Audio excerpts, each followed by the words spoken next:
Sometimes war is fun.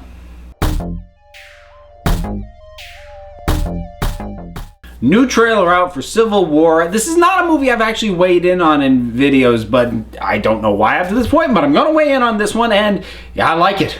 I like it a lot. As opposed to the first trailer, which was much more just sort of action-oriented and give us a lot of whiz-bang-whoo, this one actually kind of lays out the plot a bit more. And it's nothing that I wasn't expecting, and everything seems to make sense, but there were little glimpses of stuff that really intrigued the heck out of me. Some examples would be Vision brought to his knees by Scarlet Witch. I think this was something they actually really needed to do for the geeks like me who as soon as it was announced that Vision was actually going to be in this, it was like, well, guy's got an Infinity Stone in his head. Once he picks a side, isn't it kind of over? No!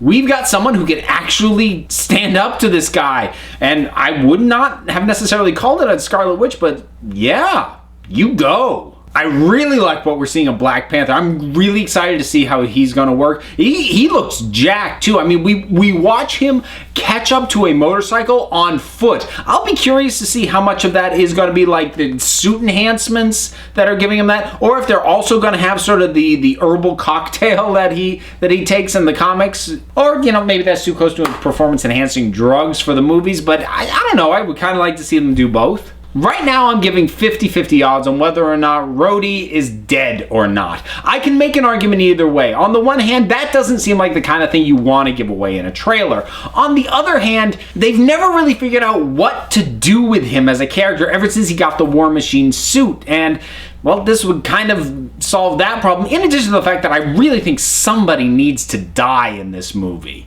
And stay dead. That's kind of the big thing, because Marvel has a tendency to kill, oh wait, they're still alive. And killing Rhodey would also really make it deeply personal for Tony. Because this could probably start as more of an ideological split between Tony and Cap.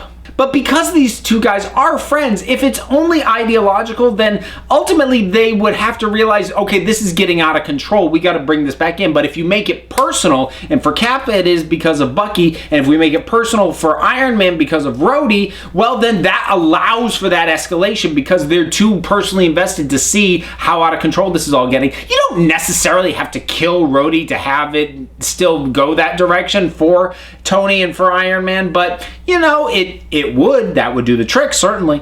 Tons of other little things. Ant-Man riding on an arrow. I mean, how could they not give us that?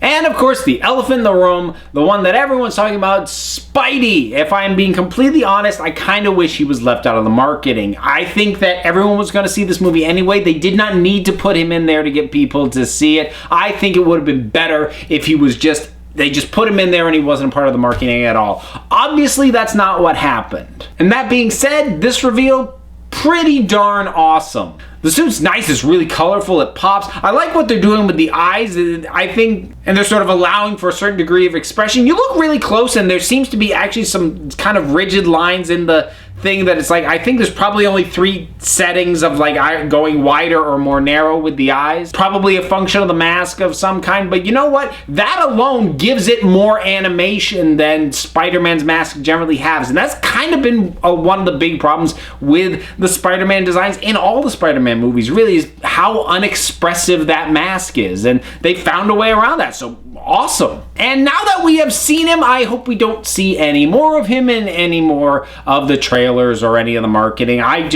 You've established for people who aren't like me and are following this thing and maybe are more casual, you're now letting them know, hey, Spider-Man's in this too. Everybody knows now, don't wreck anymore. And you know, it's funny, I had to actually think about it to myself, why did I like this reveal of Spider-Man when I didn't like the similar reveal of Wonder Woman in the Batman v Superman trailer? And a lot of that just has to do with what I've kind of extrapolated about the circumstances that we are seeing. Because the vibe that I get from this scene where Spider-Man gets revealed is that this is probably around the middle of the movie. Because, I mean, you've got Tony still cracking wise. You know, he calls for Spider-Man by going, Underoos! And that, the whole vibe of the thing to me is more things are building, but this is not the climax. This is gonna get so heavy and so personal and so, down and dirty. Tony's not gonna be cracking wise come the climax of this thing. So I really get the feeling that what we saw there is only in about the middle of the film. Everything that we see in the Wonder Woman reveal in the Batman v Superman trailer, that felt like we were watching the final climactic fight of the movie, and that's why that annoyed me. Now, ultimately, if it turns out that that is not the case in Batman v Superman, and that reveal of Wonder Woman only happens in midway through the movie, I will, I guess, retroactively apologize, and because then I would just have gotten angry at that movie because of a misinterpretation on my part. But again, I'm just going by the vibe I'm getting. In the Batman v Superman, that felt like they were showing us the final confrontation and spoiling stuff from that. And I never got that feel from this trailer. We see lots of stuff, but I don't feel like this thing is laying it all out there. I feel like there's still a ton we haven't seen, and there is a ton we haven't seen. There's characters we still haven't seen. We only get the quickest glimpse of Crossbones. We still haven't seen Baron Zemo. We haven't seen Martin Freeman, whoever he's playing. So I feel like Civil War still has a lot of bullets left in the chamber. Batman v Superman, by the time all the trailers came out, I felt like I've seen the whole movie. And when I eventually actually do see it, maybe that will not turn out to be the case, and that will be a pleasant surprise if so, but it feels like that has shown me all its tricks already. Civil War does not feel like it's shown me all its tricks, but the tricks it has shown me, they make me pretty darn excited.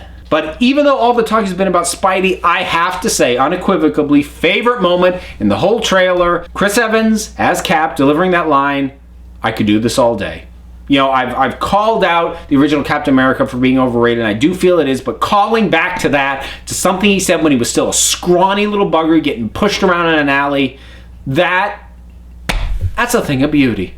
So what was your favorite moment out of the Civil War trailer? Or did you hate it? Whatever your thoughts were, put something down in the comments and let's talk about it.